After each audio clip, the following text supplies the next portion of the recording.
मैं रोहित जैन संचार संस्कार शिक्षण शिविर में जैन धर्म भाग 1 के पाठ 14 के बारे में आज बताऊंगा कि सप्त व्यसन एवं अष्ट मूल गुण। अगर आप लोगों ने अभी तक इस चैनल को सब्सक्राइब नहीं किया है तो क्या कर दें, उसको सब्सक्राइब कर दें और बेल आइकन को दबा दें, लाइक करें और जो आपकी जिज्ञासा है कमेंट के माध्यम से इसमें पूछ सकते हैं। अगर आप लोगों की कोई जिज्ञासा हो तो आप नीचे कमेंट में दें, हम आपका उसमें उत्तर बता दिए जाएंगे आपके लिए। और आप सभी लोग इसके लिए अच्छे से पढ़ें। मैंने डिस्क्रिप्शन में इसके पिछले भागों की अर्थात पिछले पाठों की क्या लिंक दे दी गई है। चलिए हम देखते हैं 7 व्यसन कितने होते हैं। व्यसन सप्त होते हैं और अष्ट मूल गुण होते हैं। तो बुरी आदतों को व्यसन कहते हैं। व्यसन किसे कहते हैं? बुरी आदतों को व्यसन कहते हैं। कैसी? खराब आदतें अर्थात जुआ खेलना, मांस खाना, शिकार करना इत्यादि हम सभी के बारे में अभी जानेंगे कि बुरी आदतें कौन कौन सी कहलाती हैं। तो व्यसन 7 होते हैं। जुआ खेलना, मांस खाना, मद्यपान करना, वेश्यागमन, शिकार, चोरी करना और परस्त्री सेवन करना। फिर से देखें, जुआ खेलना, मांस खाना, मद्यपान करना, वेश्यागमन, शिकार, चोरी करना और परस्त्री सेवन करना। सबसे पहले देखते हैं जुआ खेलना। तो रुपए की हार जीत, बदकर ताश खेलना, सट्टा खेलना, शेयर का सट्टा करना, मैच या चुनाव का सट्टा करना जुआ कहलाता है। अर्थात जिस जिस खेल में रुपए की हार जीत होती है उसे क्या कहते हैं? जुआ खेलना कहते हैं। भले वो 1 रुपए की शर्त हो या 1 लाख की शर्त हो, उसमें जुआ के अंतर्गत आएगा। ताश में भी जुआ आता है। अगर उसमें पैसे लगा के खेलते हैं, मनोरंजन के लिए खेलते हैं, लेकिन पैशन बना दिया गया है कि ताश कोई भी खेलता है वह जुआ खेलता ही पकड़ा जाता है। लेकिन ताश पहले जुए के इरादे से नहीं खेली जाती थी, पहले वह केवल मनोरंजन के लिए ही बनी थी। लेकिन आदमियों ने उसके लिए क्या पैसे लगाने चालू कर दिए। लूडो अभी मोबाइल पे चल रहे हैं, ऑनलाइन गेम्स चलते हैं जो, उनमें भी पैसे लगाना क्या आता है? जुए के अंतर्गत आता है। दूसरा देखते हैं मांस खाना। जीवों को मारकर मरे हुए जीवों को कलेवर खाना अर्थात उनका मांस खाना क्या मांस खाना कहलाता है। जैसे नॉनवेज खाना अर्थात मांसाहारी खाना, अंडा खाना, पेस्ट्री खाना आदि। मांस खाने वाले हिंसा को निर्दयी कहलाते हैं अर्थात वह नरक में जाते हैं। और उनके लिए क्या उस गर्म तेल की जो कढ़ाई रहती है उसमें क्या असुर कुमार जाति के देव क्या उसमें डाल देते हैं और हम बोलते हैं चम्मच, उससे क्या हमारी अल्टा पल्टी करते हैं। जैसे पुड़ी की अल्टा पल्टी करते हैं ना, वैसे ही इन नारियों की उस गर्म तेल की उस कढ़ाई में क्या अल्टा पल्टी वह करते हैं। तो हमने क्या सीखा? किसी भी जीव को ना तो हमारे लिए मारना है और उसके ना कुछ खाना है। उसमें क्या कहा? जैसे अंडा खाना, जो पेस्ट्री आदि आती है उसमें भी, नॉनवेज आदि खाना में भी क्या सब मांसाहारी है, सब रहते हैं। इसलिए हमारे लिए मांसाहारी नहीं बनना है, शाकाहारी बनना है, हम अहिंसावादी कहलाते हैं। तीसरा मद्यपान। जिन वस्तुओं के पीने या खाने से नशा आता हो, बुद्धि भ्रष्ट हो जाती हो, कैंसर आदि भयानक रोग हो जाते हो, उसे मद्यपान कहते हैं। जैसे शराब, वाइन, विस्की आदि पीना।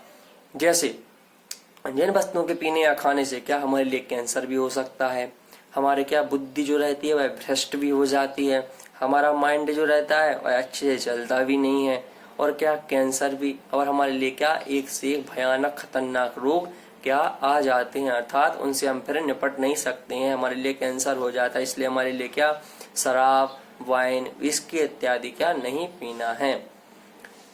चौथा देखते हैं वेश्यागमन। वेश्या के पास आना जाना और उससे अनुचित संबंध रखना। जो वेश्याएं रहती हैं, जो बड़े बड़े शहर रहते हैं उनमें वेश्याएं पाई जाती हैं, और गांव में भी वेश्याएं हो सकती हैं, ऐसा नहीं। लेकिन उन वेश्याओं से क्या व्यवहार बनाना, उनके घर आना जाना अर्थात उनसे मेल मिलाप करना, बातें करना, वह भी क्या एक पाप आता है, अतः सप्त व्यसन के अंतर्गत आता है। पांचवा देखते हैं शिकार। जंगल के रीछ, बाघ, सुअर, हिरण वगैरह जानवरों को तथा उड़ते हुए छोटे छोटे पक्षियों को शौक के लिए या खाने के लिए मारना शिकार कहलाता है। जंगल में घूमने जाते हैं तो क्या अपने साथ गुलेल भी कोई कोई ले जाता है, बंदूक भी ले जाते हैं, लेकिन उनका शिकार करना, अपनी खुशी के लिए उनका शिकार करना क्या कहलाता है? वह भी हमारे लिए नरक गति का बंध कराता है। आगे देखते हैं चोरी करना। आदतन किसी की अच्छी लगने वाली वस्तु को देखकर नियत खराब करते हुए बिना बताए उठाकर ले जाना चोरी कहलाता है। मेरी इस भाग 1 पर क्या नजर पड़ी। अब मैंने आपसे पूछा नहीं और आपका भाग चुपके से कहा वहां से ले गया, क्योंकि वह हमारे लिए अच्छी लग रही थी। किसी के पैसे उठाना, बिना दी चीज को भी उठाना क्या कहलाती है? वह चोरी कहलाती है। अगर हम रोड पे जाते हैं, वह किसी के पैसे डले हैं, अगर हम पैसे बाई चांस उठा भी लेते हैं तो हमारे लिए या तो पुलिस को देना चाहिए, अगर पुलिस भी इनकार कर देते तो हमारे लिए क्या करना चाहिए कि हमारे लिए मंदिर की दान पेटी में इत्यादि में डाल देना चाहिए। लेकिन हमें अपने पास नहीं रखना चाहिए, क्योंकि वह हमारे लिए फिर क्या चोरी के अंतर्गत आएगी। अब देखते हैं परस्त्री सेवन करना। अपनी स्त्री अथवा जिसके साथ धर्मानुकूल विवाह किया है उसको छोड़कर अन्य स्त्री के साथ विषय सेवन करना परस्त्री सेवन कहलाता है। इससे हमारी शादी हुई है, उस स्त्री को छोड़कर और किसी की स्त्री पर नजर डालना अर्थात उसको देखना, उससे बातें करना, बातें तो करते हैं लेकिन उससे मेल मिलाप वाली बातें करना क्या परस्त्री सेवन कहलाते हैं। अब अष्टमूल गुण के बारे में हम जानते हैं। इसमें मद्य त्याग, मांस त्याग, मधु त्याग, मैं मांगे भी देख चुके हैं, और 5 नंबर पर बड़, पीपल, उमर, कटुमर, बागर। इस प्रकार से अष्टमूल गुण का भी सेवन करना क्या कहलाता है? हमारे लिए नरक गति का बंद कराता है। अब आगे देखते हैं क्या लिखा हुआ है, क्या करने से किसको क्या पाप का बंद होता है। तो ऊपर लिखे सप्त व्यसनों के सेवन की आदत लग जाने पर बहुत मुश्किल से छूटती है, बहुत पाप का बंध होता है। इस लोक एवं परलोक में बदनामी एवं दुख उठाने पड़ते हैं, नरक एवं तिरंच गति में जन्म मिलता है, सभी लोग निंदा करते हैं। अतः इन सप्त व्यसनों का जीवन भर के लिए त्याग करना चाहिए और अष्टमूल गुण धारण करना चाहिए। अर्थात अष्टमूल गुण कौन कौन से? इन सबको छोड़ करके उनसे विरक्त रहना यह कहलाते हैं क्या? अष्टमूल गुण कहलाते हैं। अर्थात हमारे लिए मद्य त्याग, मांस त्याग, मधु त्याग, बड़, पीपल, उमर, कटुमर आदि को हमारे लिए क्या छोड़ना चाहिए और एक अच्छी श्रावक की तरह, श्रद्धावान, विवेकवान, क्रियावान की तरह देव पूजा, गुरु उपासती, स्वाध्याय, संयम, मस्तपाध्यानम, चेत विरष्टाणम, सत्कर्माणे दिने दिने। अतः देव पूजा, गुरु उपासना, स्वाध्याय, संयम, तप और दान यह श्रावक के 6 आवश्यक कहे गए हैं। अगर हम इनको पालते हैं तो अगर हम इन सबको अच्छी तरह से पालते हैं तो हमारे नियम से कौन सी गति होगी? हमारे नियम से ही देव गति प्राप्त हमारे लिए बंद हो जाएगा।